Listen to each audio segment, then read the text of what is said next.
ఇంకేంట్రా ఊళ్ళో విశేషాలేంటి? ఏమంటే మామయ్య, ఎప్పటికప్పుడు వాట్సాప్ గ్రూప్లో అప్డేట్ చేస్తున్నాను కదా. నీ నోట్లో ఏం ఆగాయనరా దరిద్రుడా. ఏంటి మీనాక్షి, పిలిచావా? లేదు బావా, వెదవకన్నీ వినపడిపోతాయి. ఇంతకీ నీ జాబ్ ఎలా ఉందిరా? నా జాబ్కే మామయ్య, సూపర్ ఉంది. నెక్స్ట్ ఇయర్ ఆస్ట్రేలియా కూడా పంపిస్తా అంటున్నారు. ఈ లోపే పెళ్లి చేసుకుంటే బాగుంటుంది అనుకుంటున్నాను. అప్పుడే పెళ్ళికేం కంగారు లేరా? ముందు కొన్నాళ్ళు ఎంజాయ్ చేయి. ఇంట్లో పెద్దవాళ్ళు చూసుకుంటారులే నీ పెళ్లి సంగతి. ఏంటి మా వాళ్ళు చూసుకునేది? మన ఇంట్లోని ఆడవాళ్ళు ఊరికే ఉంటున్నారా? బయటనే ఎవరొకరు లవ్ చేస్తున్నారు, పెళ్లి చేసుకుంటున్నారు, అన్నీ అయిపోయిన తర్వాత ఇంటికి వచ్చి బాధపడుతున్నారు. తిరిగి మళ్ళీ మన వాళ్ళ పరువు కాపాడడం కోసం ఇంట్లో ఉన్న ఎవరో తెంగరోడికి ఇచ్చి పెళ్లి చేస్తున్నారు.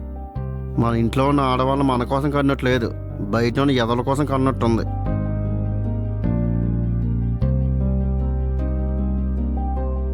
ప్రతిసారి అలా జరగదులేరా. ఎందుకు జరగదు?